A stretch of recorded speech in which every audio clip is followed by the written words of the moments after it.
Okay, so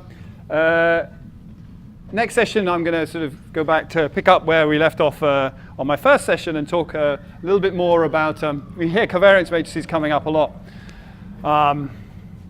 as the sort of main part of the model that we want to combine with our data. And then hopefully, given time, move on to sort of ideas like multi-output Gaussian processes, which I think in uncertainty quantification, surrogate modeling, very important for multi-fidelity learning, this type of thing. So as you've heard, just a little quick review. I mean, this is what I really like about Gaussian processes. Nicolas already talked about this last night.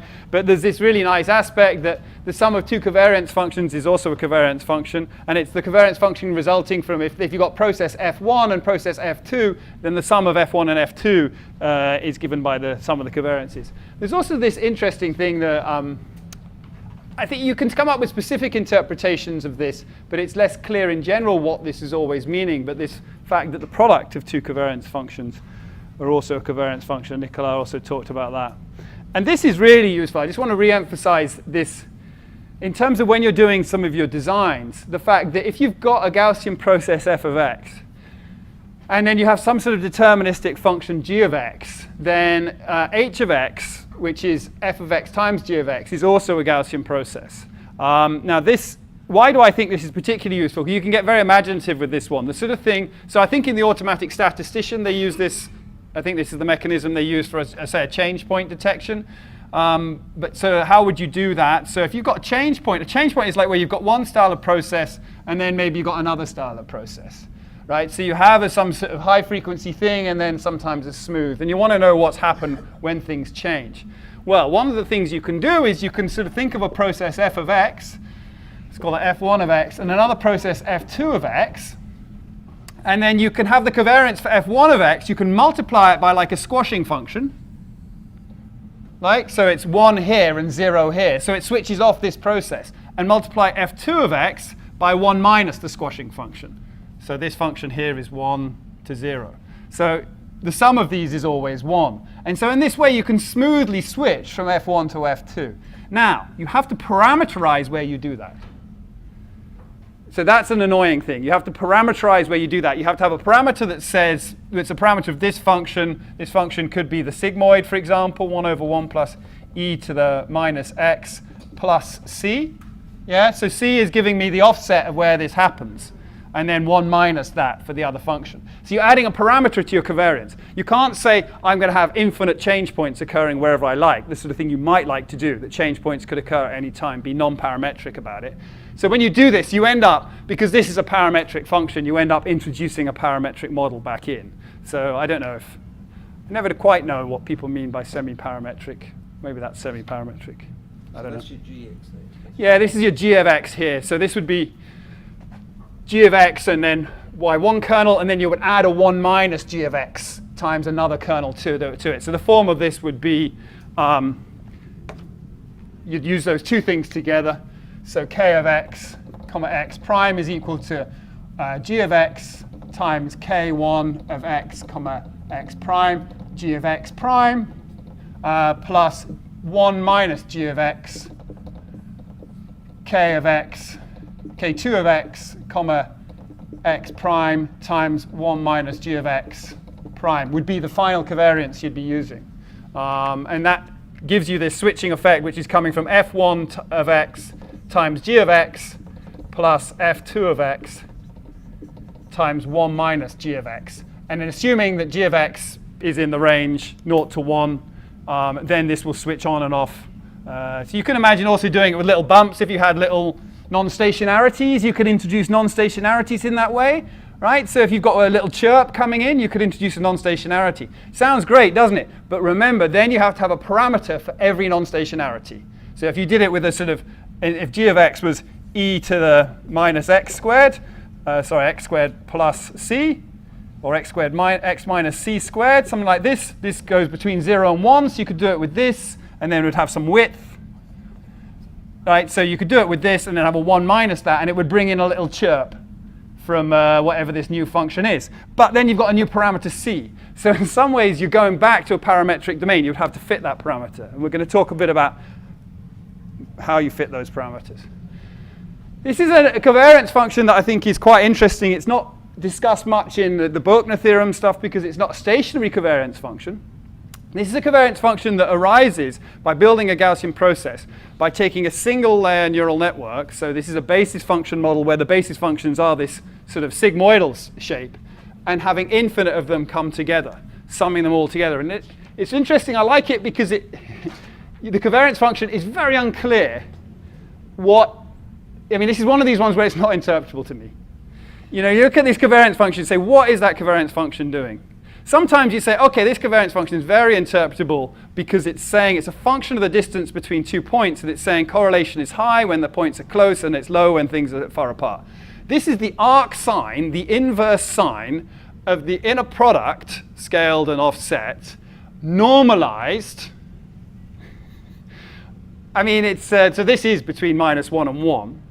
I've thought about it for a long time, and you can actually, if you think about it for long enough, you can realize that this is like detaining an angle, and then, I don't know. I can't even remember. I did once have an interpretation. But it's an interesting covariance function. And it actually works well in practice. I thought I had samples from it, but I don't seem to. The linear covariance function, if you've got a linear model, if you just want to add a linear term, is just the inner product between two things. Now this, again, I don't think it's when you first look at that and you say, well, the covariance is the inner product between two things. Is it obvious that that's going to give you something linear?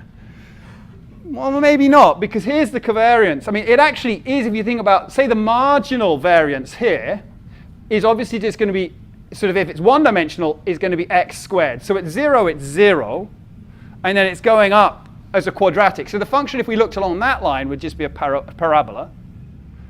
So the standard deviation would be increasing linearly. So these functions, if you sample from these functions, you do see straight lines like this. Right, like that. So it is true that the standard deviation increases linearly, so the variance is going up as a parabola, like that, as you expect along here. And then it's actually, if you think about the shape of this, it looks like a saddle. It's going negative at these two sides, and it's 0 here. So it looks like a saddle. So you're getting anti-correlation at the opposite ends, which is what you expect. So if you think about it for long enough, you can think, oh yeah, that would lead to linear functions. Compare that to saying my function is equal to wx plus b. Or in fact, there's no b in this case. Is equal to wx, and w is sampled from a Gaussian distribution. Which of these is more obviously a linear function? I think we'd have to agree that this is. So it's clear that it's not always the most interpretable way to write down a Gaussian process as the covariance function. But it does mean if I want a linear function, if I want to combine these two, I can now just add them.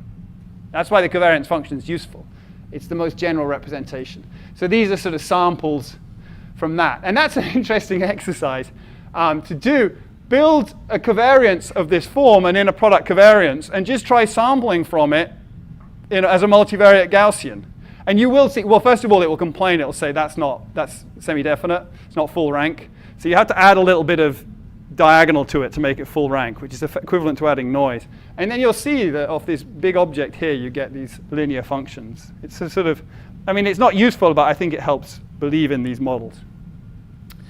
So, so the example, my favorite example I like to give when I'm talking about Gaussian process regression is this example from Bayesian analysis of computer code outputs, which is one of the earliest sort of examples of this area of uncertainty quantification that Jeremy was talking about yesterday. So this is data I've made up.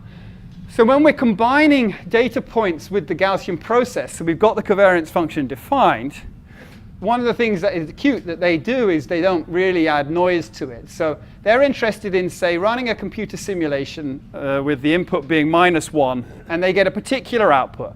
And there shouldn't be noise in the computer simulation normally. It's a deterministic simulation.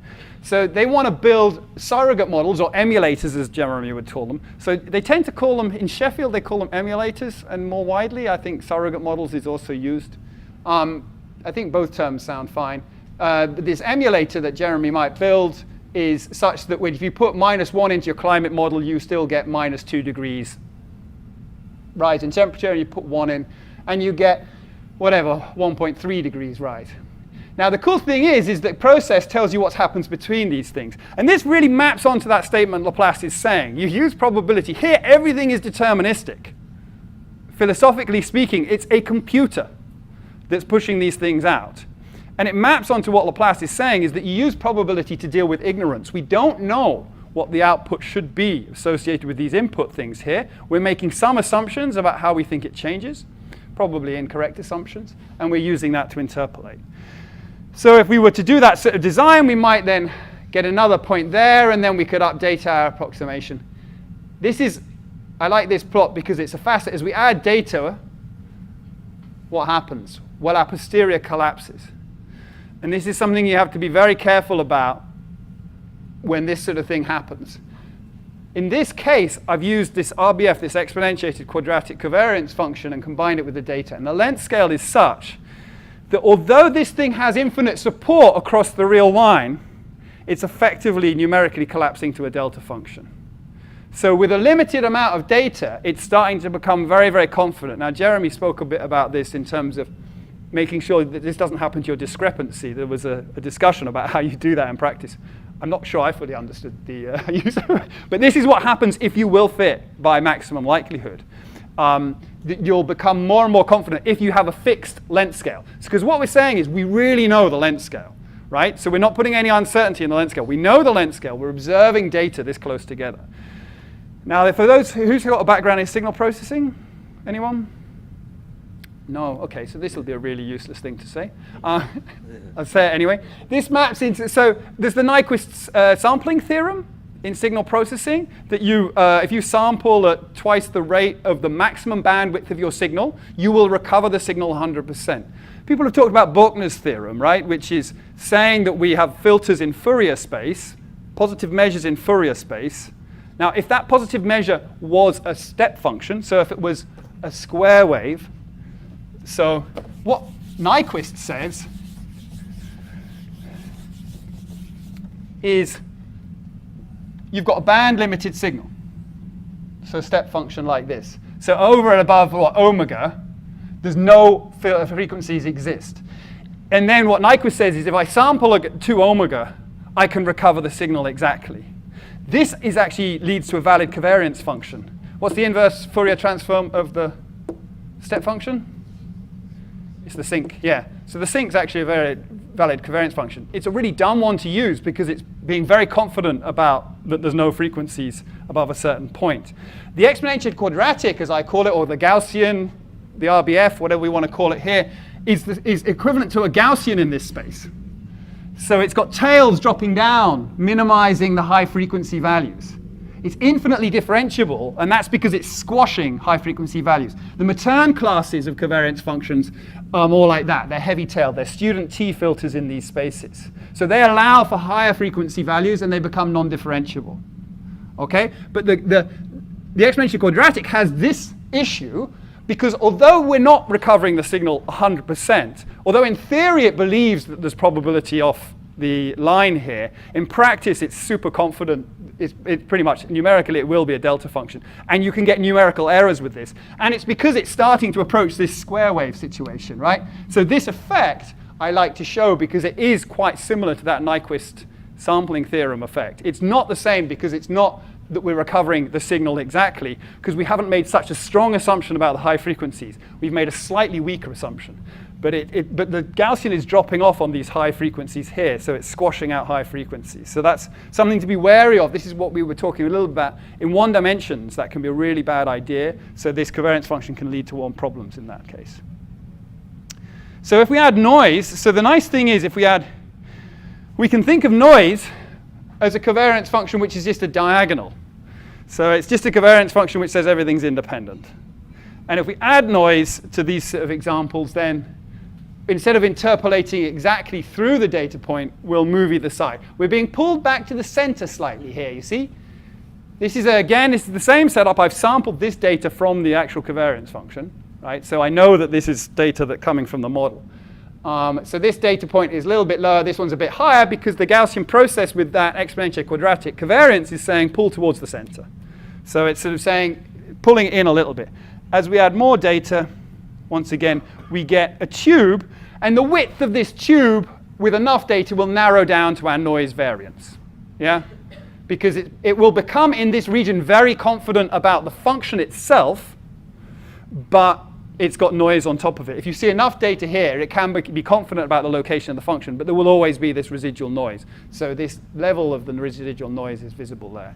So that's a sort of classical regression type thing, prediction we might do in machine learning, then the vanilla Gaussian process. Now,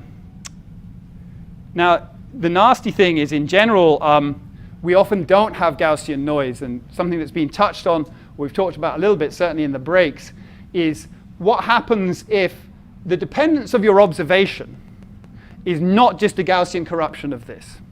What happens if the latent function itself is manipulated before you see an observation? So your observation might be that the latent function is over a certain value or under a certain value, non-Gaussian observations. And we're not going to do the details in this school so much, but there are talks in old schools about how to do this, because we're moving more onto the sort of UQ side, how to deal with non-Gaussian data. So to give you the illustration, for one data point, as we had before, we have a Gaussian prior of where the function is before we observe the data point. We observe the likelihood. The likelihood is this function here. It looks like a probability distribution in this space because it's centered on f, but it's not. The likelihood generally isn't normalized in this space. And you multiply the prior and the likelihood to get the posterior, which is your updated belief of what the function was. So here in this case, this is a Gaussian form, this is a Gaussian form, the product stays a Gaussian form, so everything stays Gaussian. The challenge becomes if we have something like this. So this is I was looking this up. You know, probit link functions were actually developed before logistic link functions, and the logistic was named for the probit. The logit was named for the probit. I didn't know that. I was looking it up. So the probit noise model, probit regression comes before logistic regression. And this is where you sort of say, well, what you observe is you have the latent function coming in, and then with this probability, your observation is 1, and with this probability, your observation is -1. So this is what in machine learning we'd call a classification problem. So you've got some input, your latent function comes out, but you don't observe your latent function exactly. What you would observe is, with this probability, you observe 1. So if the latent function's high, you definitely observe 1. If the latent function's low, you definitely observe -1. And in this region here, you might observe 1 or -1. And this is a basically classical generalized linear model type approach, where this would be known as the link function. The likelihood itself would be the binomial likelihood. And you can apply, like if you read on generalized linear models, you can apply those sort of models in Gaussian processes as well. And then the trick, the general, and we're not going to go into the details, but where's it gone? Somewhere I had, back here. The trick we do very often, you can sample, but if you don't sample, very often the thing that you end up doing is inventing a Gaussian observation to replace what was your observation. So you approximate that true likelihood, which has that nasty form, with something that looks like a Gaussian. And people use the Laplace approximation. People heard like INLA. That's a big software used across statistics in R, and that's using a nested Laplace approximation to do these non-Gaussian likelihoods. In machine learning, we tend to use something called expectation propagation, which is a moment matching a propagation, or variational approximations. Again, I'm not going to give the details too much, but the sort of the non-sampling, you can also sample, but sampling can be quite expensive. So the non-sampling based approaches are based on a Gaussian approximation. To give you an idea of how that works, so here my favorite example of why you might want to do this sort of thing is, so before we had an observation of what the actual function should be, a Gaussian observation. Now we're saying with this probit likelihood, we don't get a Gaussian observation. We get something that says the function should be above this value because I saw a 1. So an example, actually it would be the other way around. You can imagine this sort of coming up for, so let's say someone comes in. I mean, it would be the other way around. It would be a negative example. But I always think of if you've had your cholesterol measured by your doctor. So if you've had your cholesterol measured by your doctor, then you've got a measurement of the cholesterol. But if you haven't had your cholesterol measured, then it typically means that you didn't go into your doctor wheezing and sort of looking pretty unhealthy. So actually, if you haven't had your cholesterol measured, it indicates that your cholesterol is likely low.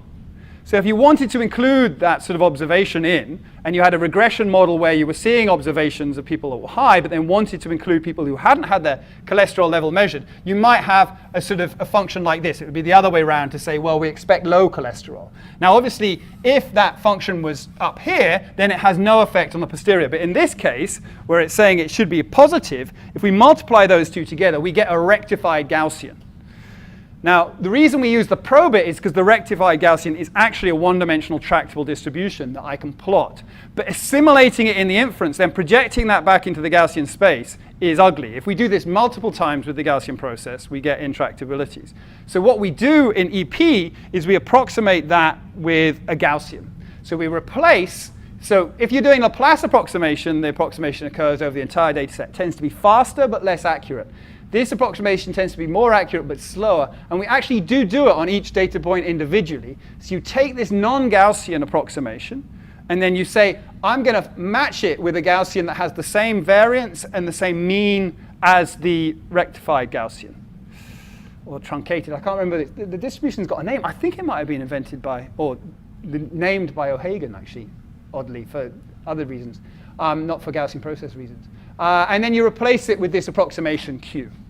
And then that Q itself kind of has an observation as if it was like an observation, right? We can sort of think of this Q that we replaced it with as a regression observation. And so it gets its own little mean and variance of that regression observation. And we work with that in EP.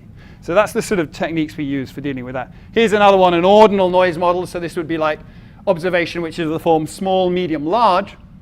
If you have ordinal data, it's normally fine in these middle regions. You can just use a regression model, right? So actually, if you've got many categories, so 1 star, 2 star, 3 star, 4 star, 5 star would be the classic sort of thing for rating things on the internet. For those 2, 3, 4, 5, this actually starts to look a bit like a Gaussian.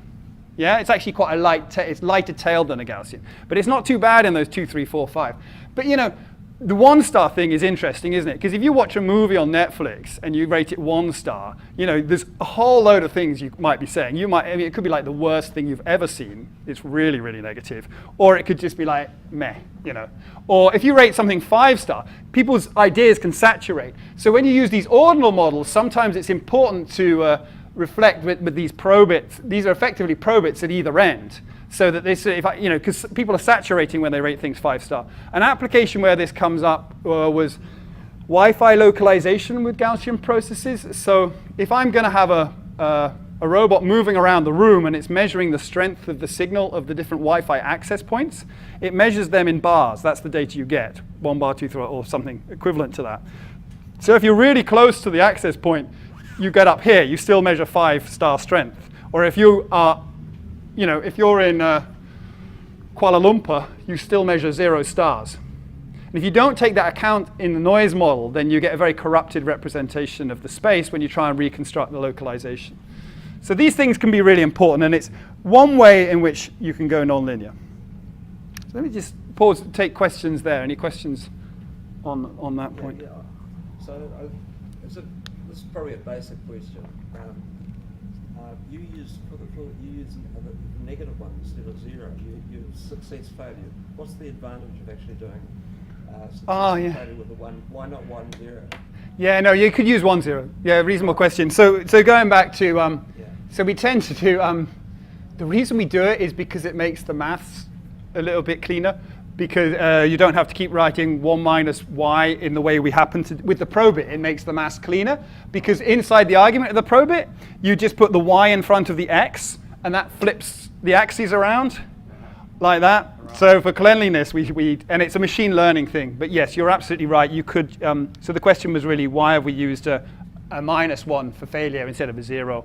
And it's just because it makes, for the probit, it happens to make the maths a little bit cleaner. But yeah, you could use 0 or 1. So the other one is about this expectation propagation. Is it similar to variational Bayes? Is it a similar approach? Yeah, no, it's interesting. So I've worked a lot on trying to sort of we had this paper called tilted variational Bayes, which was trying to get closer to the, it isn't, it's sold often as being similar. I think it's a variational method, but it doesn't lead directly to a lower bound. So variational Bayes leads to a lower bound, but it has some particular problems in these cases. It doesn't like, variational Bayes doesn't like the light tail on this side. So variational Bayes will tend to reduce the variance of this Gaussian because the way around the KL divergence is being operated, it tends to go more narrow. So in Gaussian processes, people for classification certainly find that EP works a little bit better because it sustains this variance here.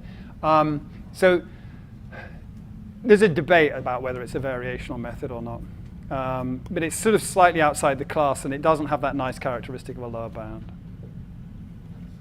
So aesthetically, I prefer variational Bayes, but EP often works better for classification in practice. Other questions? You mentioned sampling methods for the non-Gaussian observations. Can you quickly explain how that would work? I don't exactly see where the sampling... Well, you would attempt to take samples from the posterior. So actually, so if you want to look at sampling methods, there's really nice work. I can't remember all the authors, but a recent NIPS paper, James Hensman was one of them, where they were actually, the challenge with sampling here is you have to sample the posterior for F, and that's a very highly correlated distribution. So storing the samples, you've got to have samples associated with every single data point. So that's a large number of samples, and because the posterior itself, it even starts correlated, so it finishes correlated, a lot of methods don't work. So hybrid Monte Carlo is very, very slow in this area. So people have looked at various ways around it. There's one called elliptical slice sampling, which is work by Ian Murray and Ryan Adams, which takes advantage of the knowledge of this shape. With Michalis Titsias, we did something with inducing variables that was targeted at trying to reduce this correlation. And then there's this work of James Hensman and others at, I think, last year's NIPS, where they use inducing variables, and I think that's quite an interesting approach. I'm not really an expert on sampling. At one stage, I just decided, oh, well, you know, I'll just look at these deterministic approximations. What do I mean, I think sampling is really important, and it's really good. I prefer the deterministic approximations because they're easier to monitor convergence on. But so someone who thinks a lot about sampling and has in the past in this domain is also Mark Girolami, who has papers on this sort of thing. But I think for large data sets, for these non-Gaussian likelihoods, probably the deterministic approximation methods are dominating, just because of the speed. But for smaller data sets, yeah, you definitely want to consider sampling. Yeah. Other questions? Okay, so one thing that, I don't know, maybe this isn't an issue anymore, but it was certainly an issue in machine learning for a long time, is that the parameters of these kernel matrices, these covariance functions, people are a little bit, the kernel methods community in machine learning is a bit nonplussed about why Gaussian processes are more interesting, because they didn't really understand the approaches we have for approximating these things. So these slides are sort of really about trying to give an intuition for what's going on when the model's fitting these covariance functions. On one level, this is just maximum likelihood. But it's maximum likelihood in an unusual way, right? So this is our data now, y. I've turned to y because I'm assuming it's corrupted, Gaussian corrupted. And normally, like I said right at the very beginning, we have some sort of independence across our data because we have an IID assumption. So you see a product over n here. And the key thing in the Gaussian process is you don't have that. You just have a shared Gaussian density. But the sort of people who look at those models, the classical, if you look at BIC, AIC, any of these things, you'll see a decomposition of the likelihood plus some correction factor, some information criterion correction factor for fixing things back up. That is a framework that is only valid for independent data. People keep on applying it to Gaussian processes. It's not valid because the assumptions in there are always of the form I've got a prior and I've got a likelihood and I've got independence over my data. And this doesn't say that right at the start. This says I've got correlation. But it is worth looking at why the parameters sort of have some way of splitting. So always we tend to use log likelihoods, and in particular we tend to use negative log likelihood. Why do we use negative log likelihood? Well, I keep saying because ironically, people who do optimization are not optimists, they're pessimists. So they like to minimize costs instead of maximizing benefit. So in the optimization community, people will always minimize. It's just it's like just using to drive on the left or the right. Of course you should drive on the left, because it's a convention. And it doesn't matter which you choose as long as you choose the same thing, right? So it's the same thing. In the optimization community, they chose to minimize, so I'll represent it as a minimization. So the negative log likelihood is the basic terms that are dependent on the covariance having the data and the parameters of the covariance function inside it are coming from the determinant, the log determinant, and y transpose k inverse y. So this is the covariance function and the data. Now the data is only appearing here, right? Well, the inputs are appearing inside k, but the observed data is only appearing here. So this is the data fit term. This turns out to be a bit of a regularization term. So when you think of those BIC things, they always have an information regularization term. And how that's working in this case, you can sort of see, you'll see in a moment. So the reason I introduced covariance is, one reason I introduced covariance is before like this, is because I like this representation of a way of physically thinking about what the covariance is doing. It's got these principal axes, and here I'm using lambda as the eigenvalues of that covariance. This is a difficult representation to extract from the covariance function. The analytic relationship between this form and the covariance function itself, I think, is only easy to derive for the Gaussian kernel, the exponential quadratic kernels, I call it. I think in general it's very hard, well, linear and stuff. But in general, this is a hard, the truth is this would be a set of eigenfunctions for the covariance function. But just think of the covariance matrix and the eigenvalue decomposition of the covariance matrix as I sort of introduced covariance matrices before. So this log k term turns out to be capacity control. And the reason I just go through this bit is, I guess I was never formally taught determinants like this, but it's coming from the determinant of k, and the determinant of k is the product of the eigenvalues of k. Now this is the square root of the eigenvalues because it's just this basis at the moment, but bear with me for a second. So this is the eigenvalues of k. The product of those is representing the area, yeah? Now if we go into a higher dimension, it's just the volume. So when you look at the determinant of k, what you're seeing, this would actually be lambda squared along here because it's the determinant of k, not the determinant of square root of k. But of course there's a half log determinant of k.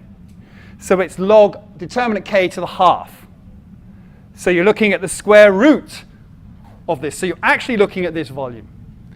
So that determinant term is giving you the volume on which the Gaussian process is sitting. It's the sort of area that that ellipse is sitting on. It's the number of possible different functions that this Gaussian process, it isn't the number because it's a continuous space, but conceptually it's the number of different possible functions that this process believes in.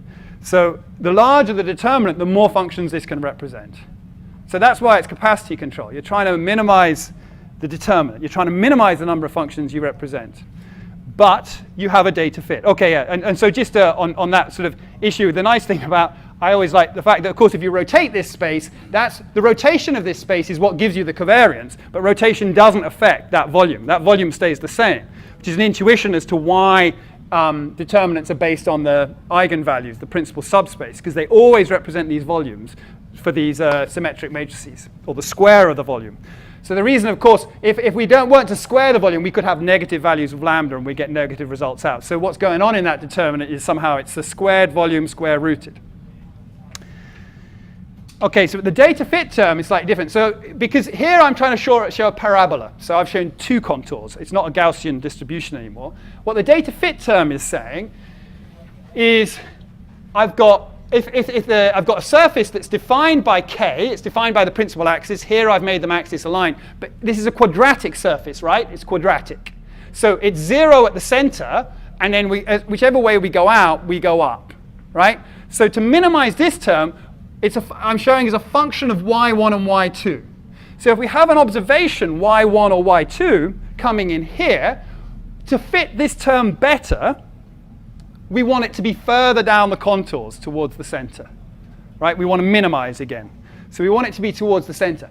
But if I just blow this k up to require it, I'll pay a penalty on my capacity. So I can trivially make this go to the center by multiplying k by, by making k large, therefore inverse k small. So by multiplying k by alpha, setting alpha to infinity, the point goes down there. But then I'll pay a massive, now my Gaussian process believes in all functions, the capacity control function will bite me, right? And it will say you can't do that. So actually so always conceptually, this is what I think goes on, or the model would like to do. It can't do this move directly. It can't rotate like that directly in general, because it's constrained by the covariance function. So the nature of this thing here is determined by the covariance function. But conceptually what it would like to do perhaps is, it could do, a move it could do is just rotate such that the capacity term is staying the same, but this point is now along the principal axis, right? So if these were two neighboring points, it can actually do that. If these points, it can adjust the length scale such as to include a correlation between those points, not mess up too much on the capacity control. And if these points are neighboring, it can do that. If they're distant, it can't do that. It has to just take the hit on the likelihood, right? It can't actually deal with that. But you can sort of get a sense of, inside the model, how it can adjust parameters to get the data fit better. But it's not a classical data fit term. Normally data fit would be like y minus f of x or something like that, wouldn't it, in the sort of classical IID model. And a regularization term would often look more like this. But this is the data fit term. It's trying to pull it towards the center. If there was a mean function, then there would be a mean appearing in there. But as I say, very often we don't use mean functions. So the interesting question is what that looks like in practice. So I'm showing you a data set here.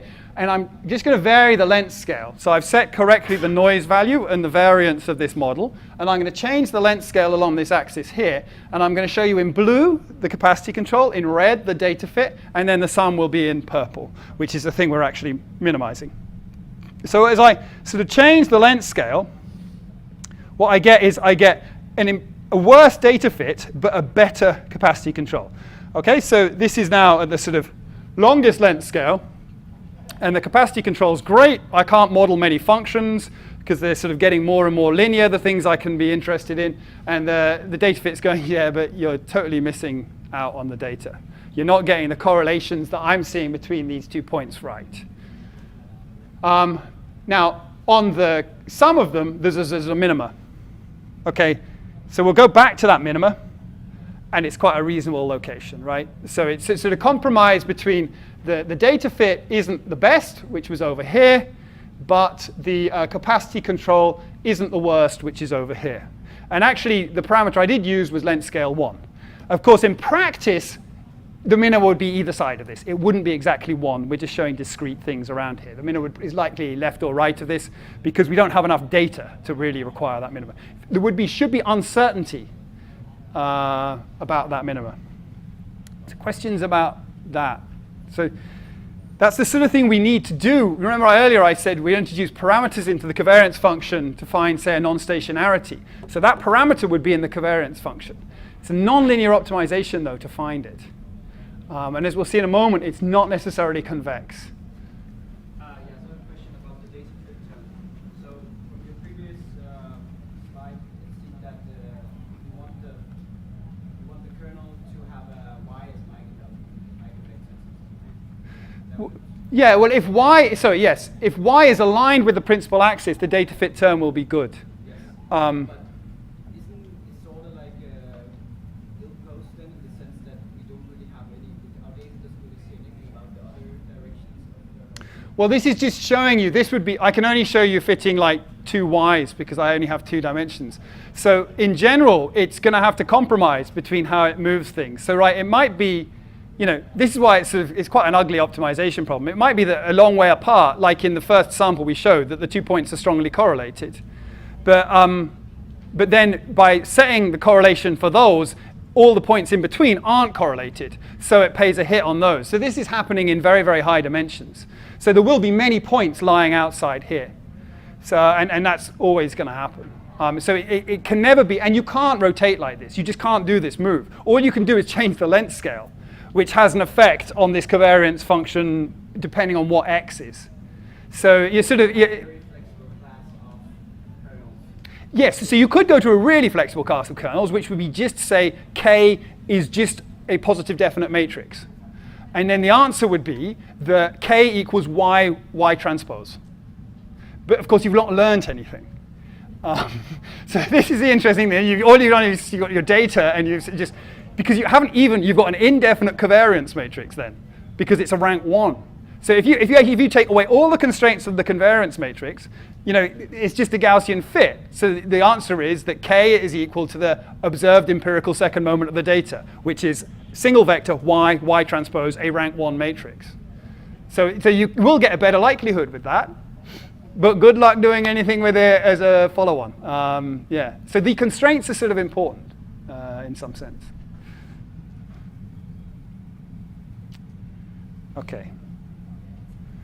So this is a little, I remember earlier saying that short time series, so this is a paper we wrote that just exploits this sort of idea. So what we were doing here is we had gene expression measurements, and gene expression is a noisy time series, and we wanted to tell if there was signal in these time series or if it was just noise.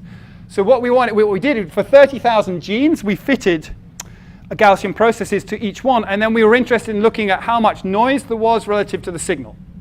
And then we said, okay, if there is signal there, we keep the gene and we do further analysis. So it was a filtering that we were doing with Gaussian processes with a student of mine, Freddie Kalitsis.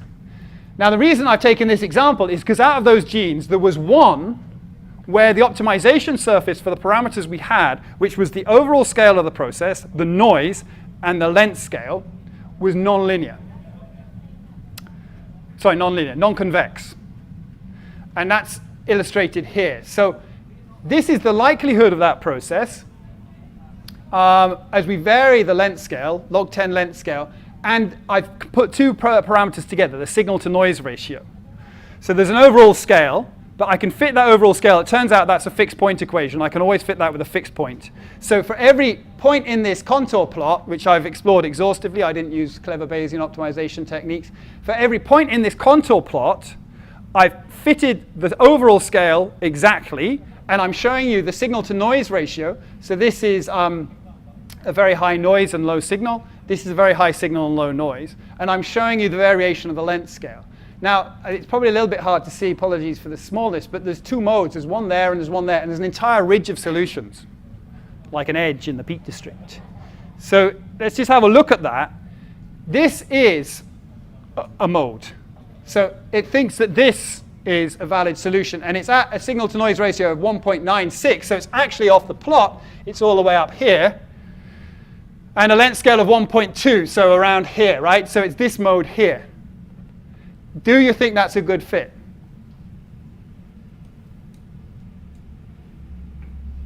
Of course it isn't. But there's another mode as well. Remember that figure, minus 0.22. That's the likelihood. This mode is another mode, minus 0.23. And it's right bang in the middle here, actually. So here the length scale is 1.56, and the signal to noise ratio is about 0.2. So actually, or maybe it's right here or something. So it's found a mode there. Now, is that a better fit? Well, according to the marginal likelihood, no, it's slightly worse. So what should we be doing in this case?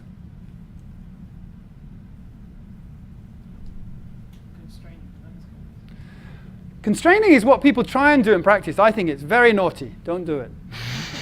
Put a prior on it? Well, yeah, put a prior on it. All these solutions are reasonable. And the problem here is we don't have enough data. The setup is not enough data to determine the length scale properly. So there's nothing to choose between these two. If you look at the difference between this, minus 0.23, minus 0.22, if you do a likelihood ratio test to choose which of these models is correct, it will say it's much of a muchness. And of course, the uncertainty approach is to say, we can't identify yet the length scale, and we should sample in this space. People do HMC sampling in here to cover all the length scales. And then you'll get reasonable error bars, because you'll believe that that's a possible solution, but you'll also believe that's a possible solution, and everything along the ridge in between. So we're not really exploring that in the school, but first of all, even for a simple model with two parameters in effect, the model can be multimodal. And second of all, you can get these challenges where even with a two-parameter model, you should be doing sampling. This is 1, 2, 3, 4, 5, 6, 7, 8, 9, 10, 11, 12 observations. So perhaps it's not surprising. But of course, how much information those observations bring depends on the noise level. So sampling can be important for low data. In the end, we didn't do sampling in this case because if you look at this, there's another sort of, it's not so much a mode as a large plateau of flatness like East Anglia or something down here. So you can get trapped in it, which says it's all noise. And then the length scale, once you've said it's all noise, the length scale is undetermined. That's why you see these contours dropping off like this. So in this region down here, you always get this solution, which just says it's noise. So this solution has a likelihood of minus 2.1. So basically, compared to the two models that say that there's a signal, we never did the sampling in this paper because when these situations came up, we weren't getting, we weren't interested in the two models with signal. We were interested in the comparison with the noise model. And basically saying, well, so we could sort of try and claim it doesn't matter what the length scale was, that actually has signal, which I think isn't that clear, by eye. But under a Gaussian noise assumption. Of course, if we'd had a heavy-tailed noise assumption, this may have been seen as an outlier, and maybe then it would have been seen as a non-signal. We didn't do heavy-tailed noise. So the sort of limitations we get with Gaussian processes is what we've already talked about. Order n cubed, use the matrix inverse. Of course, matrix multiplication is also n cubed, don't forget that. But it's the inverse here. And in practice, we tend to use Cholesky decomposition. That's what GPy is using. They don't deal well with discontinuities if they're non-parametric. So you can sort of, the one that always occurs to me is the financial crises. There's going to be infinite of them in the future. And you don't know when they're going to happen. And you can't fit data that gives you that knowledge. So that gives you a much more heavy-tailedness on the distribution extrapolating forward that we're not accounting for if we fit a Gaussian process. But it would never be the case that people based the whole financial system on Gaussian models and it led to a world collapse or anything like that. That wouldn't happen. It wouldn't. And if it happened once, it wouldn't happen like twice. Okay, so and this exponential quadratic, you just be a bit cautious about that. In low dimensions, it can be overly smooth and give you much too tight error bars. So that's the sort of thing to worry about. So in the next sort of 40 minutes, I'm going to change gear a little bit and relate these models to Kalman filters and use that away, given time, of talking about multi-output Gaussian processes. So I'll just pause there and take some questions on that section on the fit and the limitations. Sorry, it's a question about Lengthscale, because I did the naughty thing because the priors were in GPy yet. But I always wonder, what is actually the difference? I don't know much about optimization, so what it's actually doing when you're constraining. Is that not equivalent to putting a uniform prior between 1 and 3? Yeah. And then doing a map solution if you don't sample. Yeah. So there's an interesting thing. So we have done constraints on Lengthscale. And I think it led to a misinterpretation of why I was the one that suggested it, actually. So one reason you might do a constraint on Lengthscale is because if we're sampling at intervals which is 1 second apart, you know that the model will become unidentifiable if the length scale drops below a certain level. So I've suggested in the past, force the model to have a length scale over a certain side because we don't care about that non-identifiable solution, the flat one. No, sorry, not the flat one, the opposite that. That the length scale goes so short that it's shorter than the observation between the things. And that's another way things can get non-identifiabilities. So if you have observations, so it's the other way around. It's not the noisy situation, but it's as you reduce the length scale on these processes, they go from smooth continuous to very smooth like this. Ironically, this is infinitely differentiable, but if we take the limit as the length scale goes towards 0, we get white noise.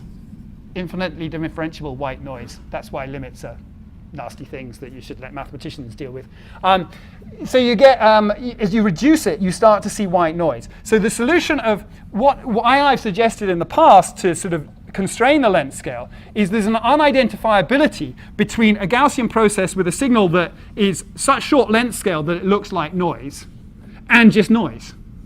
So it's like force the length scale away from that. Allow the noise to do its job. If that's what's going on, let the noise take that over. So you can, if you've got these observation gaps like this, you will never be able to identify length scales below about, I don't know, something like a third of the observation gap, because it's sort of basically saying I'm moving around so rapidly like this.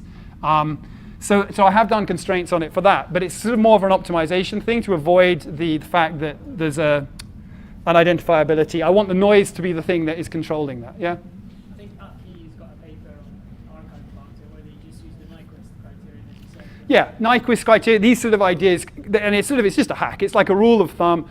You know, if the length scale is getting that short, there's no way that I could have identified it, and I want the noise to be doing that bit. But I've got the sum of these two processes, and so there's a lack of identifiability in terms of who's responsible. Yeah? I think from a Bayesian point of view, it is okay to put bounds on the length scales, because all you're saying is you think the function that you're interested in is actually smooth. That's quite a well-defined. If you sample. You can have If you do it map, if you then do it a map afterwards. That's right, if you sample that. Yes, sorry, yeah. So I think the point was, sorry, I was over-inferring the question. I think he was doing a bound and with map. So if you think you're doing a sampling, I think that's probably okay. Yeah, I would agree. Yeah. In fact, it's sort of, from a subjective Bayesian point of view, it's sort of exactly the sort of thing you should be doing. And Arki has papers on that as well. But I think from a pragmatist, two things. In GPy, we're not Bayesian enough about the length scales and the other parameters as we should be, so I'm probably answering more towards that. But there is HMC in there now, so you can kind of do that. Other questions? So if you were to do full Bayesian inference where you can have any kind of prior, not necessarily uniform prior, how much harder would that make inference, say, if you were to use variational inference, for example? How much? Uniform prior on the kernel parameters or the? On the length scale, say. Not the non-uniform prior, on the length scale. How much harder does inference become? Variational inference is very hard when you put, so yes, I should have emphasized. Those deterministic inference approaches that we propose, that's for non-Gaussian likelihoods. Doing deterministic inference over the kernel parameters tends to be much, much harder. There are a few parameters people have done it for. I think Michalis Titsias has a paper on doing it on the length scales and the variance, but it's a bit more involved. So people tend to sample, and they tend to use hybrid Monte Carlo for that, because it's fewer parameters, and well, you can see, certainly in this case, hybrid Monte Carlo would be great, wouldn't it? Probably in this case, I think that would work really well, yeah. When you say hybrid with what? Sorry, Hamiltonian Monte Carlo people talk it. I think it was originally called hybrid Monte Carlo, and then they changed its name. Right. Hamiltonian Monte Carlo. Okay. I think David Mackay was the one that pushed for the name change. I think. So yeah, Hamiltonian Monte Carlo is. Okay. Speaking of Monte Carlo, I suppose that isn't a Markov chain approach, but I want to just take a different approach and sort of see why Kalman filters, which are quite widely used models. And I'm going to look at a simple version of them, how it relates to a Gaussian process. So we've been talking about processes, and with discrete data, people often would think about a Markov chain for a temporal process. And there's a particular case of the Markov chain that is also a Gaussian process. So I'd like to just look at that for a bit, because I think it's informative of a few different things. So let's assume you've got a 1D latent state. So this is an unobserved value, latent value. This is what you would have in a Kalman filter, where it's processing over time. So it's actually x. X is now a variable, not the input as I've had it before. Time will be our input. But it's discrete time, so it's indexed. So in a Markov chain, you say that the observation at a given time is equal to the observation at the previous time plus some corruption on the noise. So if we assume that corruption is Gaussian, then you should see that this should lead to something like a Gaussian process, because you're basically going to get sums of a load of Gaussian variables. And that's going to be Gaussian. So x is going to vary as a Gaussian. So what we're going to look at is what the covariance function of that is. And then we're going to extend it into a Kalman filter. A Kalman filter, as I said at the beginning, was the way we got to the moon. It's approach from signal processing or control, which is very efficient. And so they were able to implement it on a 16-bit computer. It was a discrete time approach, so developed in 1960, that is for assuming that what's actually going on is that there's some latent states controlling what your observations are. So you've got some high-dimensional multivariate time series, but really what's going on is there's some latent states which you then observe through an affine transformation, and that we'll construct that as we go along. So if you haven't seen Kalman filters before, we'll construct that. But just to sort of illustrate what this is going on with one of these latent states, we're getting something like this. Okay? So that's like a process. That's like a function, right? But it's a discrete function. So what I want to do is convert this sort of function into a Gaussian process. But what we'll start by doing is just remembering these properties which dominate in Gaussian processes. They make our inference so easy. Every other non-Fisherian, as I like to call the Bayesians, every other non-Fisherian is really stuck when they're in these sort of situations where this is like a prior. So I've written it in this form, but this is like a prior, and this is like a likelihood. And then this is the marginal likelihood. And it's a one-liner. This is the relationship. This is the multivariate Gaussian property, and we're going to use that. So we're actually going to use it in this form, where we've got a single affine transformation on what will turn out to be the latent state. So sorry, that's a confusion of notation there, but that's because I'm just showing the property rather than the model. So the thing to note for the Markov chain is this is what's going on. If we start at x0 is 0, so you wouldn't normally, you'd start at x0 is from an initial state. So in a Markov chain, you have an initial state, and then you have a transition. Our transition is corrupt with Gaussian noise. Our initial is just going to be x is 0. So if that is true, then x1 is equal to x0 plus epsilon 1. So the matrix multiplication-wise, it's that times that gives us x1. x2 is, of course, equal to x1, which is just that times that, plus epsilon 2. So it's quite easy to see that all this model is saying is that our latent state, which we're thinking of the thing as the process over, is just a lower triangular matrix of 1s multiplied by these transitions. And we're going to assume the transitions are independent. Okay, so if we assume that, this is the matrix form for our multivariate Gaussian. This is not a process at the moment. It's just a matrix form of a multivariate Gaussian, where our Gaussian observations x is a lower triangular matrix of 1s, which I'm using L1 to represent, times epsilon. And I'm using epsilon because we use epsilon for independent noise, and epsilon in this case is very like independent noise. So we just need to invoke our properties of multivariate Gaussian distributions.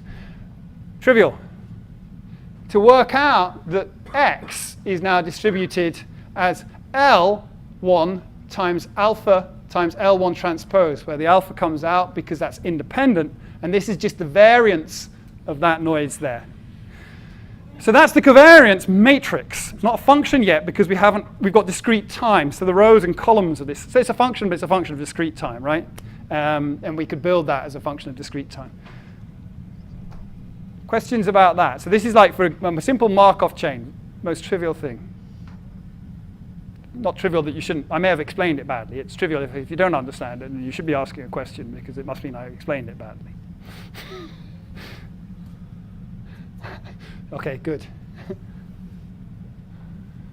So we want to turn this into a continuous process. So actually that means we have to make the variance depend on the time interval. And the only logical thing to do, I always do it from an engineer's perspective, is to make variance increase with time, linearly with time, right? It wouldn't be consistent otherwise if it's a Gaussian process. So what I'm sort of saying is, so in a time step of 1, you're adding alpha. In a time step of half, you must add half alpha, because if you've added half alpha twice, you get alpha back. So this is a set of bullet points trying to say that, right? Because Gaussians added to Gaussians leads to more Gaussians, but the variance is sum. So the variance must change linearly with time.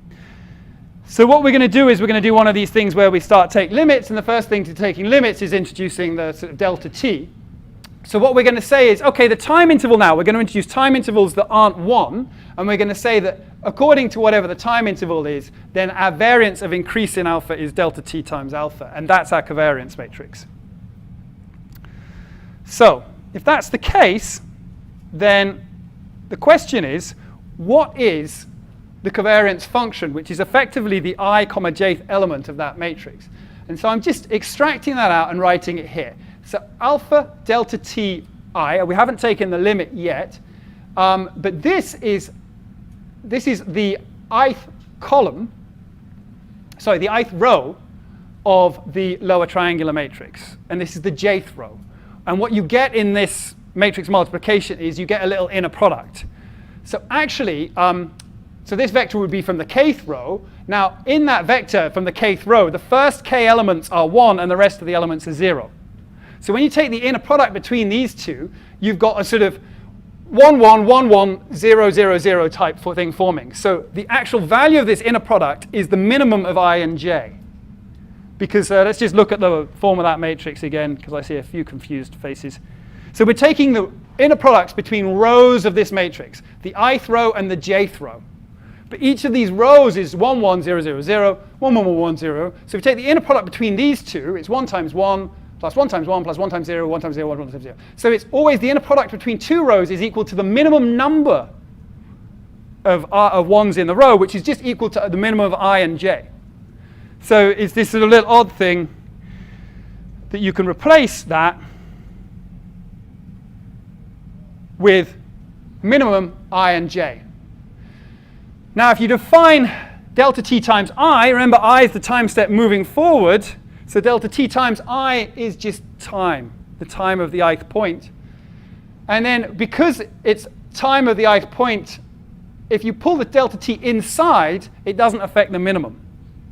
So delta t can go through that minimum and appear the minimum of delta ti or delta tj, so you get the minimum of ti or tj. So your covariance function is just this really odd thing, which is sort of non-obvious to me that that would be the covariance function of a Gauss-Markov process. If there are people in the audience that can say, oh, Gauss-Markov, clearly it's going to be the minimum of ti and tj.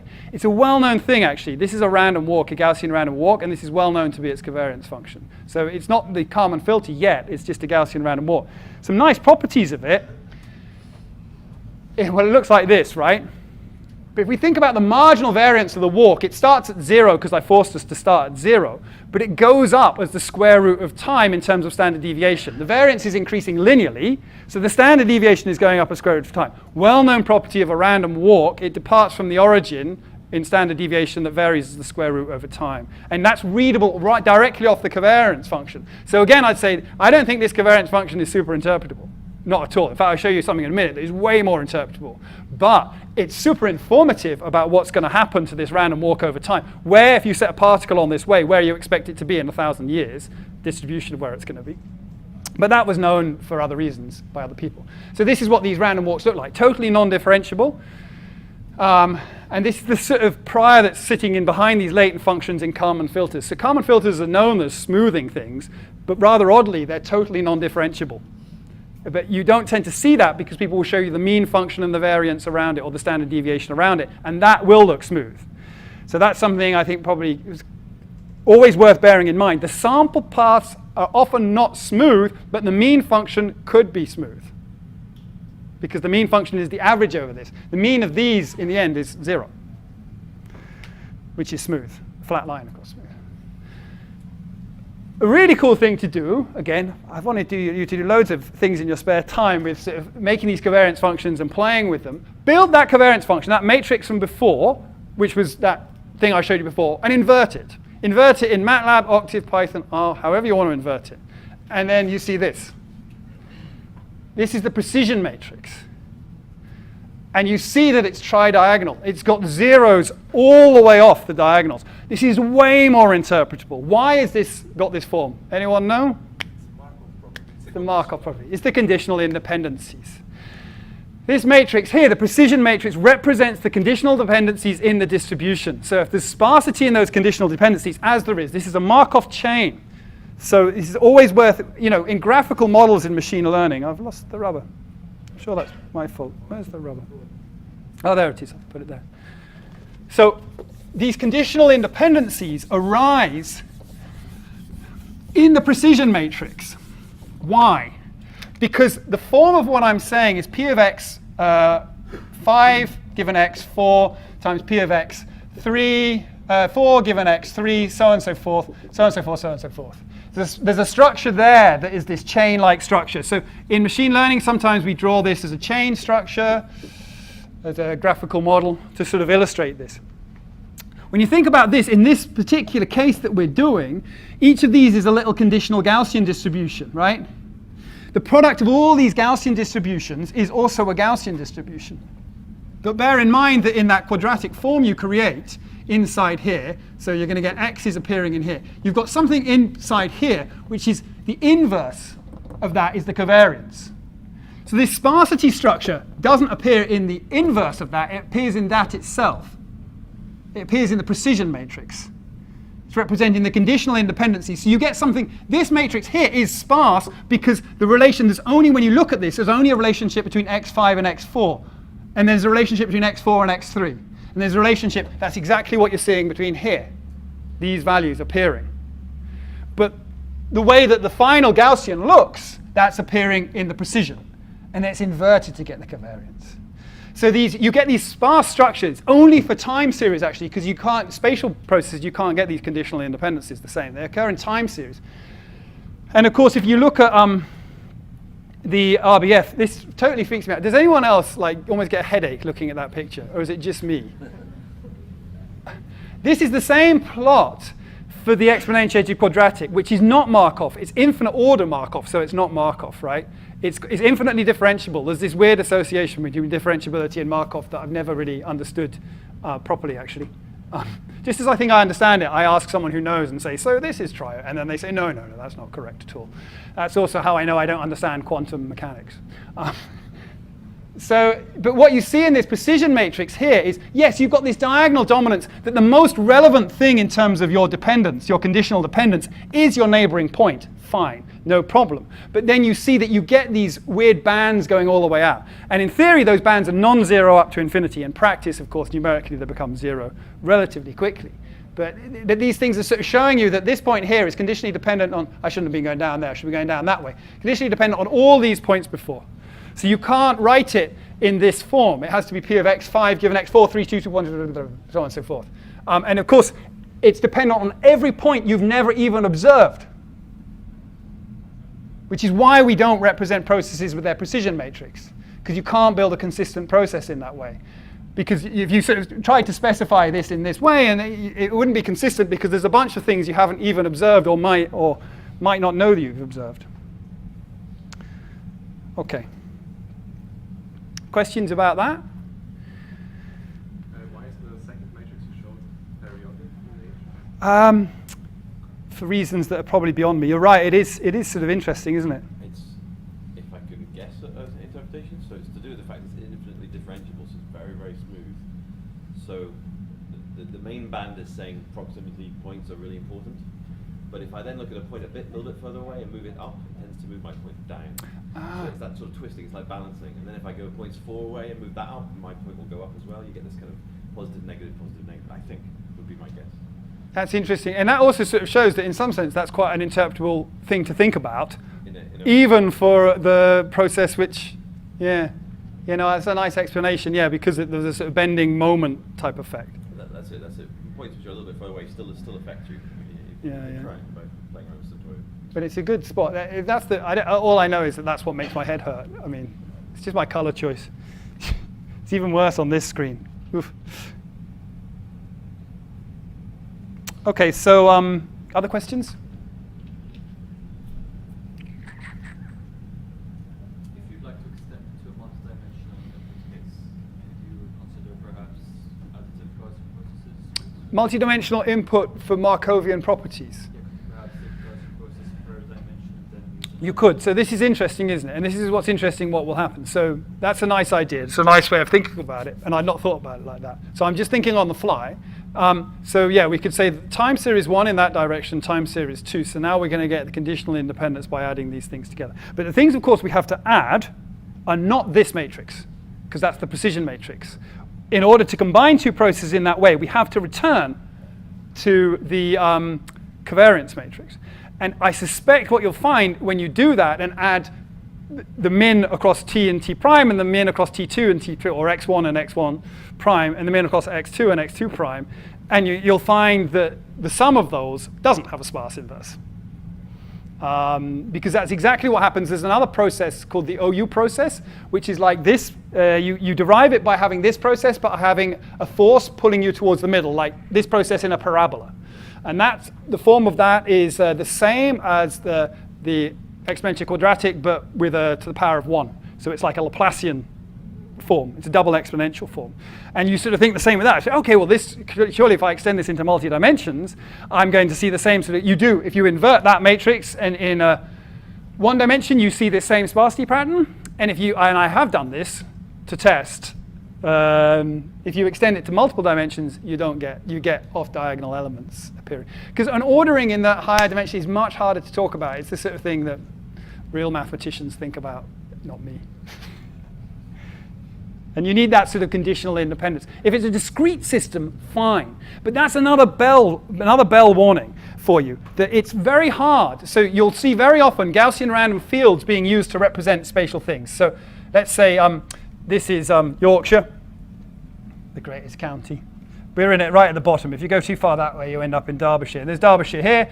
And we're worrying about, I don't know, I have to make Yorkshire jokes. So there's Lancashire here, and we're worrying about intelligence across the counties, and Yorkshire's much more intelligent or something. So we're measuring IQ or something across the counties. And then very often you'll see in a spatial model, people will discretize this across the counties. They'll work at county level or district level or something like this. So actually that's a Gaussian random field. The Gaussian random field is written in this way. Lancashire is dependent on Derbyshire and dependent on Yorkshire. I'm not sure Lancashire actually is probably Cheshire down here or something that actually borders. It's dependent on its neighboring counters. You get these neighborhood structures out. And so then you talk about these Markov random fields. You talk about the probability of, if we make Lancashire x1, given Yorkshire, comma Cheshire, like this, we'll write it down in this way, and you multiply all these things together, you get a Gaussian distribution. It is really difficult to see that as a Gaussian process. I mean, as far as I'm concerned, it's impossible. You cannot think of that as a Gaussian process. It's some approximation to a Gaussian process, because these forms of conditional independence can only occur in discrete systems. They cannot occur in spatially continuous systems. So I've never, I mean, it's one of my interests actually is coming up with good ways of thinking about that resolve that, because these sort of models are very widely used. So you can imagine you have been modeling across the whole of the UK with these Gauss random fields for 35 years, and then, okay, but now we can compute with spatial continuous processes. How do I simulate with that old modeling information with our new modeling information in a consistent model? And I think I think you can do it, but I think it's not a proper process. I think it's a discrete constrained process. So it's a subtler point, and I suspect some people may disagree with me. So don't worry too much about it, but it's something to watch for, that I don't think full Gaussian random fields can map properly to Gaussian processes, even though they're clearly strongly related models. Because of this issue of where you've effectively defined your covariance function in this sparse way, spatially, and there's no way I'm claiming, that I know of, but I might be wrong, of having that invert into an actual covariance function. Yeah? Wasn't there this paper in 2012 by Harvard-Drew that was claiming to have a sparse precision matrix that was mapped into a covariance matrix? It would map into a covariance matrix, but is it a covariance function? Certainly they can map to covariance matrices, but can you represent it as a covariance function? And I'd be interested in that paper. Harvard's probably he'd be much better at this than me. So if he did say that's true, then he'd be right. I've been saying this since before 2012, I think. So yeah, no, it'd be good to see that paper. That'd be interesting. Yeah, so covariance matrix you can get, definitely. I think you can't get a covariance function, but I might be wrong.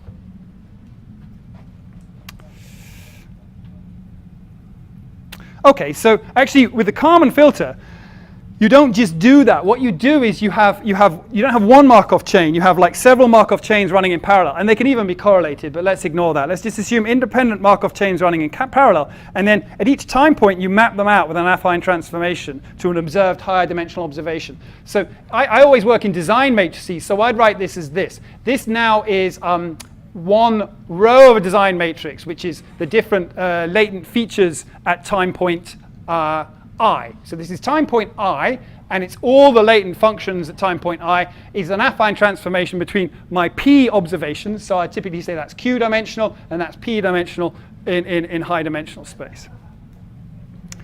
So this is good, right? Because I'm saying I've got Q multiple latent processes in parallel, and I'm just saying independence between those. So I can easily write down, so let me just be clear. So I should have started at the top of the slide. That would have been good, wouldn't it? So X, I'm now saying, is I've got these Markov chains being stored in a matrix X like this. And I've got Q of them. So it's a Q by, if it's time, let's call it T, but I prefer to use N because then I'm consistent with everything else I do. So n down here and q here. So we've got an n by q matrix, but then my observations are in a p by q matrix. So this is x, n by p matrix, sorry. So there's often more of them, and the way I map between these is through q by p matrix w, for mapping each of these rows into each of these rows here. This is what you do in a Kalman filter. You actually often do more. You put more matrices in about the place, but the principle's the same.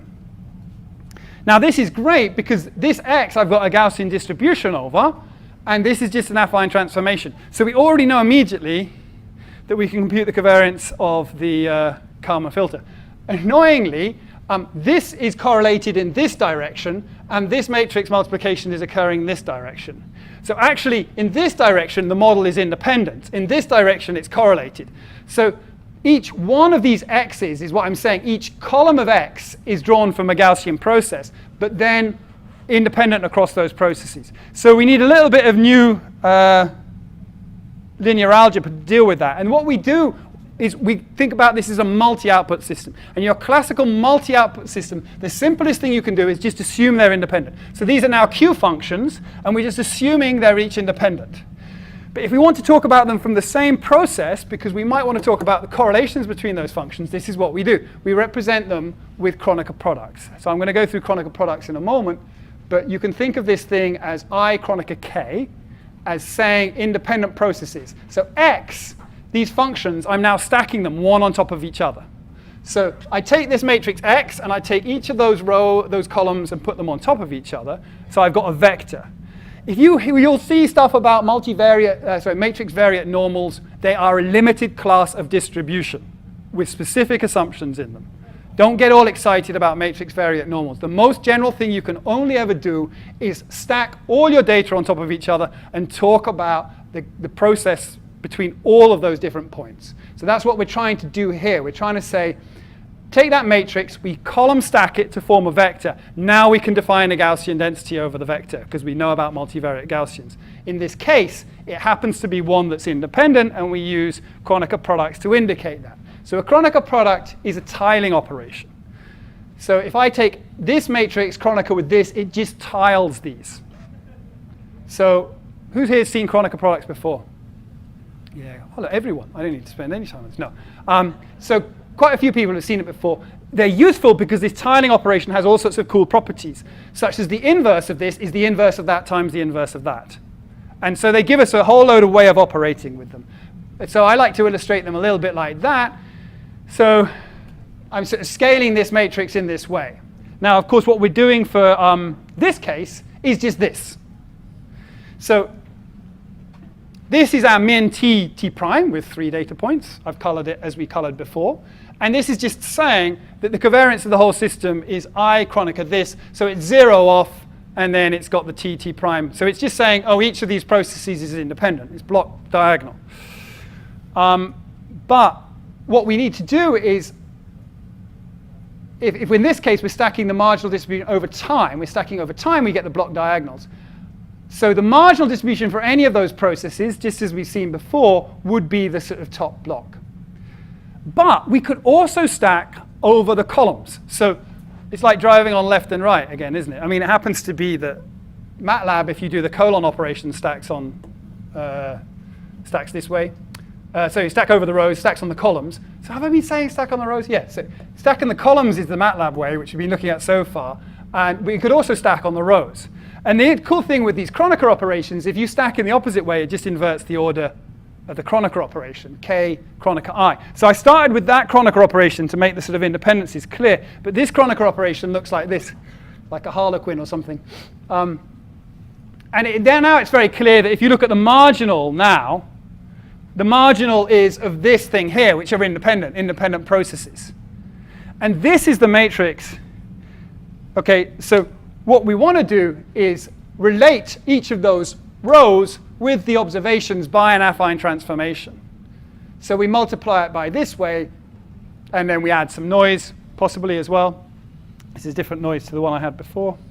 So it's looking like this form. So this is what we actually want to do. We want to take each row. So now I'm saying this is the design matrix, but I've now written it explicitly. This is the first row of the design matrix, second row of the design matrix, and they're stacked.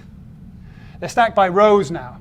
So the way I want to produce things is W times that, W times that. That's going to give me the thing that is the basis of Y.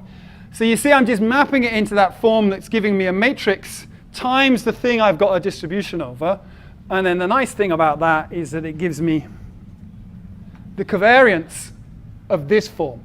So this thing inside, K cross W, is the covariance of the latent process.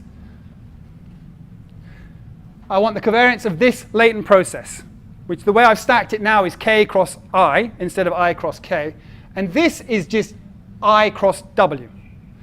So our rules of Gaussian say, well, if it's Wx and x is drawn from a Gaussian with zero mean covariance sigma, then let's say that's y. Y is drawn from a Gaussian with zero mean covariance W sigma W transpose. And that's all I'm doing on the next slide, but with these Kronecker forms. So the covariance is W sigma W transpose. Transpose in the Kronecker just comes through, plus noise, if I'm going to add noise on the end. Now, Kronecker operations all follow through. So this actually can be rewritten as I times K times AI, Kronecker W times I times W transpose, which is rewritten of this form. K Kronecker W W transpose plus I. So this is actually the covariance for a Kalman filter. And what's interesting about it is it has this thing which is a matrix and this thing which is a covariance function. The assumption being that your covariance function is the one I showed you before, minimum t, t prime. Of course, now you can put any covariance function in there you like. But what this is doing is it's correlating between outputs as well. So it's actually a multi-output covariance. So you're sort of getting an instinct for how you can do multi-output covariances. These Kronecker forms have this interpretation that you're making some sort of factorized affine transformation of some unobserved latent processes. So these unobserved latent processes in this case, independent latent processes, are these Markov chain things which are given by this. And then you've got this other matrix here. Now, in general, you would write that matrix for a Kalman filter. You would never do it in this way. You would never, ever do it in this way because it's not efficient to invert this thing. And for the Kalman filter, for these chain structures, there's efficient algorithms for doing the inference. But conceptually, this is what the covariance function would look like. But for other models, we can consider, we don't have to think of these latent functions as just time. We could think of them as over space or anything else. And this is a model in that case that is known as the intrinsic model of co-regionalization. So there's a paper that was driven by my PhD student Maurizio Alvarez, which really pulls all these different models together and talks about all these different ways of doing these multi-output functions. So I've derived a Kalman filter, but I really just am using it as a lead into these multi-output functions. So these Kronecker, if you think about what these Kronecker structures are doing, this is a discrete matrix giving you correlation between your outputs, and this is a covariance matrix giving you multiplication over time. But this assumes that you've got these square matrices where you're seeing the time points for every single time and you're seeing all the observations. In general, if you want to write this as a kernel, it's just that multiplication kernel we talked about before, but over different spaces. So this is your starting kernel, and this kernel here is just a discrete matrix, a lookup matrix, where you're sort of T for task, because in machine learning people have called this multitask learning with GPs. So you end up with a sort of two things. These are your different outputs. So you've got a matrix of correlations for each output, but you actually express it with a sort of a matrix, because of course WW transpose is just a matrix. And because it's appearing in this way, I can rewrite it as B. In geostatistics, it's known as the co-regionalization matrix. So this form is very common. So in geostatistics, you'll see people talk about B as a co-regionalization matrix. It's sort of saying how different outputs are stuck together. So in geostatistics, the sort of thing you might be interested in is there's a nice example on, let's say we're trying to look at underground pollutants in a region, and it's quite expensive to measure the heavy metal pollutants. But it's expensive to measure pH. You can get pH kits to test your soil at home. So the sort of thing you might be interested in doing is this so-called sort of co-regionalization. So you try and fit a model which jointly predicts the pH and the heavy metal, because the assumption is that there's a relationship between the heavy metal and the pH. You measure the pH in many, many locations and the heavy metal in a few locations, and you improve the quality of your fit. Now let's think about that in uncertainty quantification. Multi-fidelity learning is the sort of thing people are interested in doing. So you might have a very expensive chemical process that takes a long time to run. You can get real information from it, but you might have a simplistic model that is cheaper to run. Now you might want to know what the correlation between the simplistic model is and the real process. So people are interested in multi-fidelity learning, where you jointly learn that relationship. So you can run the model for many, many points, but only run your factory for 5 of those points and get information across the whole space.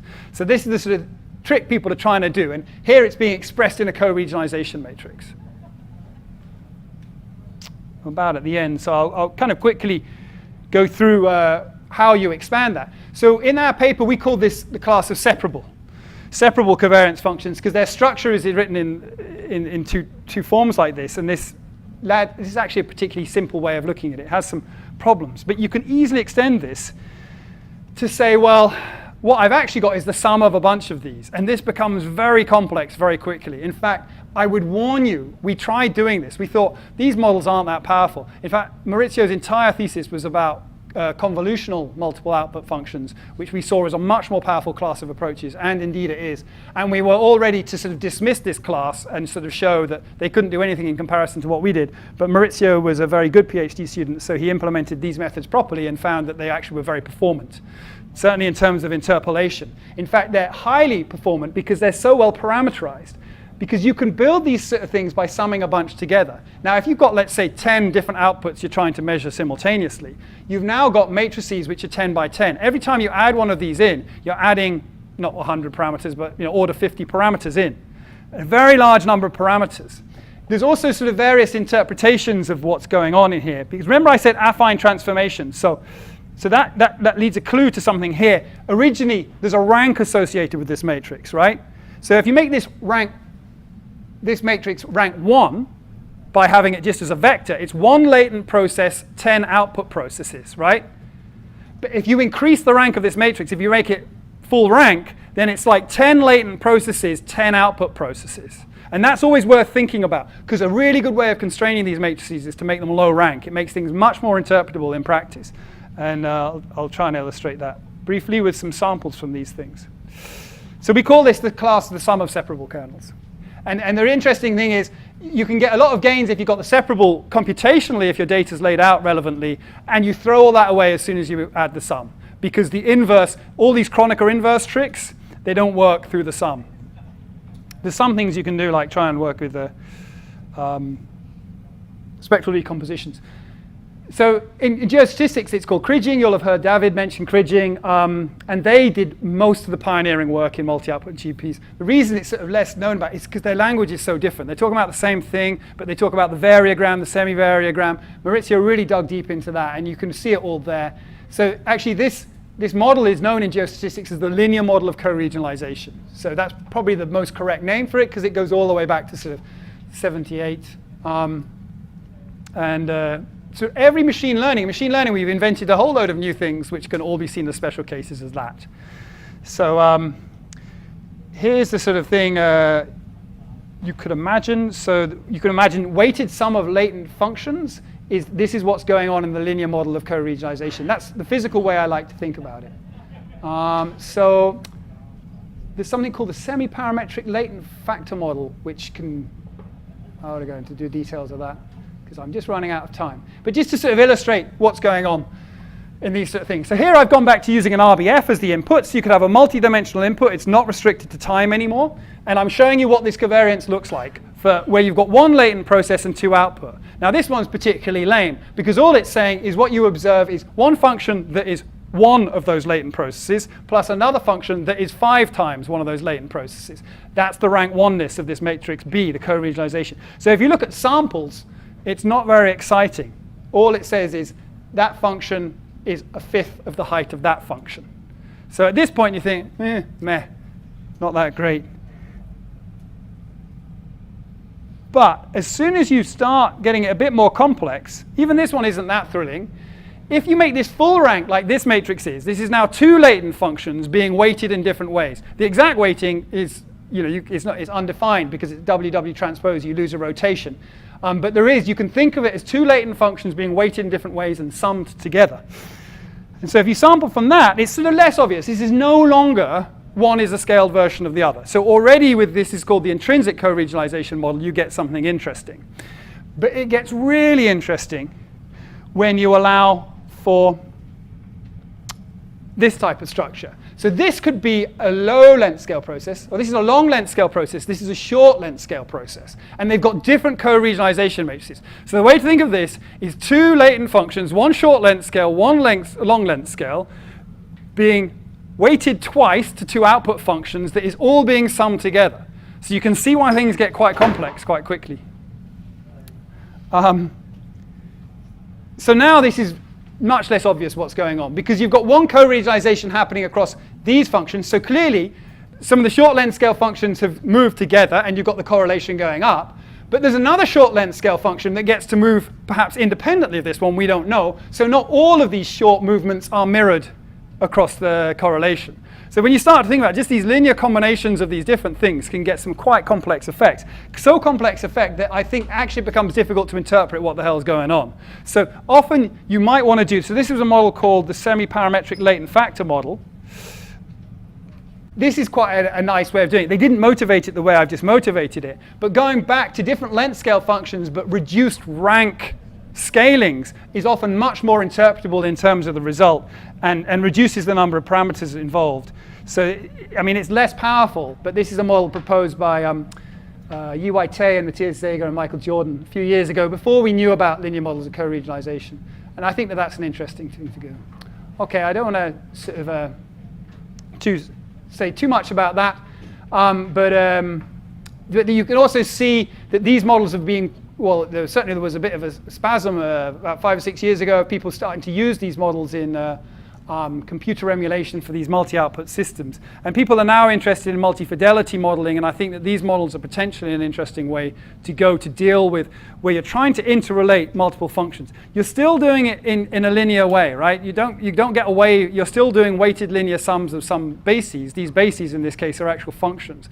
So be a bit careful, it doesn't get you everything. Often you really want to do that non-linearly.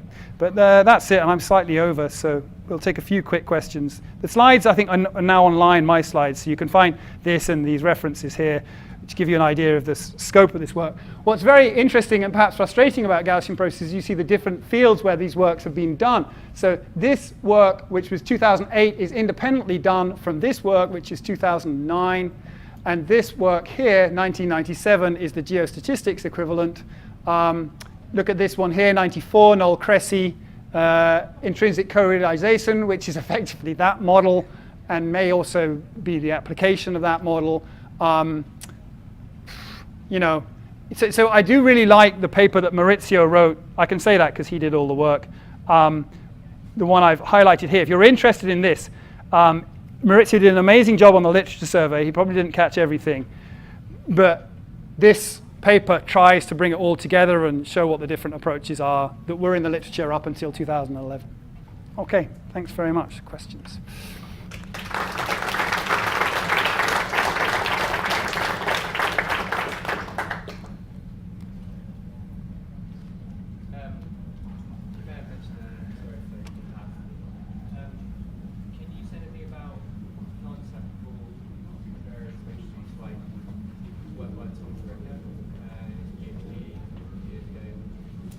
Non-separable, which ones did he do?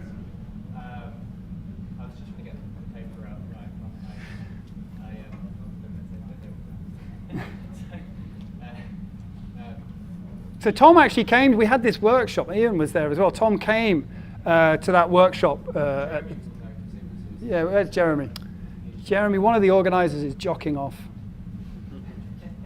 Rich may know, because you cycled across to that workshop with Tom. That's when I first met you.